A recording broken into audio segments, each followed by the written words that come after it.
Hey Tracy, how are you? I'm doing well. How are you? I'm good. It's Monday, and I know it's almost noon, but it's like I'm just not a morning person. I'm just like I'm trying to kick things into gear, and it's like I don't know what it is. Then you'll appreciate that it's 9 here, and that I had to set my alarm to get up to talk to you. I was going to ask you: Are you one of these morning people that just love to greet the day before the sun's up and just dive in? Or are you kind of a afternoon evening kind of girl? It depends on how far I work into the night. Like last night, I was up working until after midnight, and so I'm like, okay, I need to set my alarm. But if I go to bed early, then I like the morning. But I think more so than not, I've been sleeping in lately. Between projects, I'm exhausted. I've been working for like a year straight. Yeah, and you've been and to say working that's taking the word lightly. I mean, I'm looking at what you've been up to, and a lot of people say, "Oh yeah, I've starred in a few movies this past year." But I mean, you got to add co-writer to that. You add producer to a lot of your projects. Is it something that are you like this A-type? I don't want to say micromanager, but you like to be involved in all the aspects, or you just like to be busy, or what makes it something where you want to take on all these different hats on a project?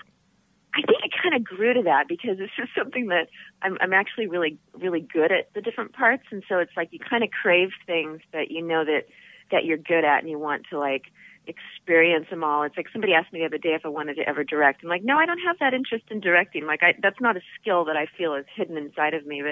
But producing and stuff like that, it's like I'm really good at it. I really enjoy it.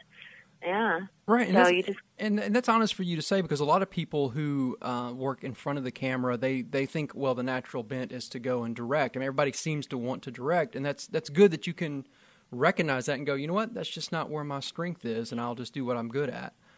Exactly. And the only reason I like producing is because you always have to make sure that you're working alongside people that when you actually get there and you're going to act, you have to put that producer's hat down. You have to not be the one that everybody comes to at that point. So I like all the stuff leading up to it, and I like the stuff afterwards. I'm actually putting together a rough edit on Robot Fighter right now. So I was doing till after midnight last night.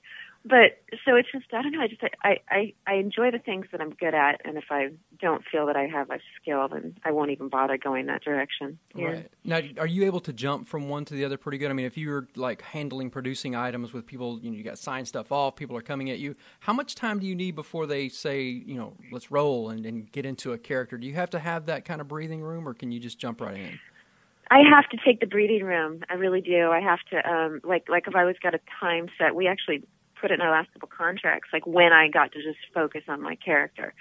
So I'll get off book and I'll do all my producing duties, and then I would say like a couple weeks ahead of time, it's like I can't think about the other stuff. I have to just focus on my character. Mm-hmm. Yeah. Now, have you always been drawn to the sci-fi genre? I mean, you could make a joke and go, well, it's not a big leap to go from soap opera to science fiction. But is that something you've always kind of liked and watched and grew up with? Yeah, I grew up with it. Yeah, my dad's a science fiction nut, and I was a science fiction nut. And it wasn't very cool to be into science fiction, but it was just like I just adored it. And I even auditioned for one of the Star Trek things once, one of the movies, and I didn't get it, and I was so completely disappointed. I'm never disappointed if I don't book something, but I just always wanted to do it. So I think I'm having an absolute blast right now because it's all make believe. It's fun. And it's intelligent, and I love that. It's a nice combination, and it's very physically demanding, which I love. Well, let's talk about Robot Fighter. What's the premise? Tell us a little bit about your character, and what was it about her that even once you got in and familiar with the script and all that, once you got in sort of fleshing her out, was there some surprises you even found with the character? Your surprises in your character come from not just from being directed, because sometimes you have these characters all doled out inside your mind and exactly how they feel and breathe and act and everything. And then the director kind of throws a curveball and they're like, oh no, I see. And so sometimes then that changes who she is. Also her interaction with, the other characters, because then how the other characters play it also, lead you in that direction. And, I think that in Robot Fighter, what was interesting was she was so multidimensional, and that, there was so much more of a emotional journey, not just a physical journey, and not just something that she was trying to conquer and a goal that she was trying to accomplish. But she had a lot of self-realizations, and you never know how that's going to play because when you're living it, you just go through it, and it's just interesting how it came out. Yeah. I love it. Right. And you talked a little bit earlier about the physicality of the role, and even in the science fiction and these stuff. Talk a little bit about that training, maybe, you're getting ready for this, and just some of the action stuff that comes with this genre compared to some of the others.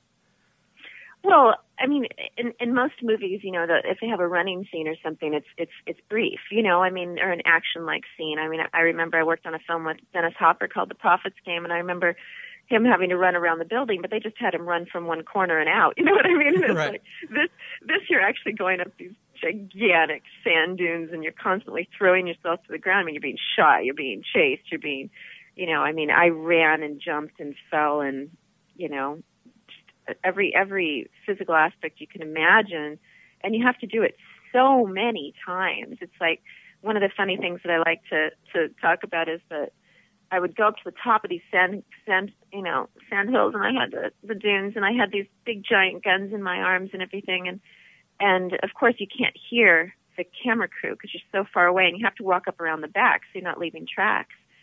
And he'd be yelling action. He goes, and so then he said to me, he said, when I put my arm up in the air, that's action. I said, when I stand up, it means I can do it again. Because you get up there, you've got 25 pounds of sand in your boots, and it's granted, I'm in really good physical shape, but you still get tired climbing up those things, and then you do it over and over and over again. It's pretty hilarious. Yeah, now I loved it. Yeah, and I bet. Now, do you have a standard workout routine that you do between projects to stay in such great shape? I love going to the gym. I move my appointments based upon whether I'm sleeping in more or not, because I work out with a trainer many days a week, and then I also do fight training. I have ever since I was a kid, because my dad used to teach us street fighting and stuff like that in the garage. So Sweet. It's like I stick up with both of those. And then I would say that right before I started shooting, I started concentrating on, because you can adjust your body, and I concentrated on eating more protein and really calorie jamming because I knew I'd need the endurance, and I also wanted my muscles to be really cut, for this. So it's like you just kind of adjust what you're doing based upon what your job is. Like if I'm doing a print shoot, I'll take it down a little notch. But if I'm doing something like this, it's better to beef it up a little bit and put the calories on. I mean, I was eating so much food when we shot this. I would eat my food, and then I would eat everybody else's food. It was like a calorie machine. Yeah. Right. I want to really quick talk about who's Jenna Jameson, because this is outside the sci-fi realm and a role that seems like would be kind of a tough thing to wrap your mind around and get into. Can you talk a little bit about that? Sure. Yeah, it was really pretty fun because I only had a week off between the two, and I love doing different genres back to back like that. Mm-hmm. And in that one, I'm a lawyer, but she's a virtual doppelganger for, the porn star. And it's one of those really big comedies, really big raunchy guy humor, like just absolutely hilarious. The jokes just go on and on and on and on. There's a lot of twists in it, but everybody thinks she looks like her, especially Jonathan, which is her love interest, his best friend. And so it's something that she's constantly being challenged on. And then they go through the emotional journey of their relationship. But this is always something that's constantly at the heart of it, is that everybody thinks that she looks like Jenna Jameson. So you can imagine the jokes are pretty funny. Oh, yeah. And do you have to study her stuff at all, or do you just kind of have to? I did. And it was kind of funny because she rattles off, movie names, and she knows so much about her because people think that she looks like her. So, of course, she's going to, everybody tells her that. So, of course, she's going to know about it. But in order to rattle that stuff off and to know what you're talking about and how to deliver that, you have to know what you're saying. You have to be able to relate with what this character would say when she's rattling these movie names off and talking about them. You can't go in without knowledge because then you're a dumb character. And so, I watched a lot of clips and, researched her a lot about her life and her upbringing and stuff like that. Not so that I could portray her, but so that I could portray her doppelganger that knew so much about her. Right. Well, very cool. Yeah, it was interesting. Yeah. Now tell us, when does Robot Fighter come out, and do you guys have a release date scheduled for that yet? We do. We're hoping for November, so We're really cranking it through. And I know that Who's Jenna is going to be out by the end of the year too. So, so they should be out about the same time, which is kind of exciting also. Heck yeah, busy, exciting year for you for sure. Well, I appreciate you getting up early to chat with us, and I wish you best of luck on all these projects, and we love to see you in more. Thank you so much.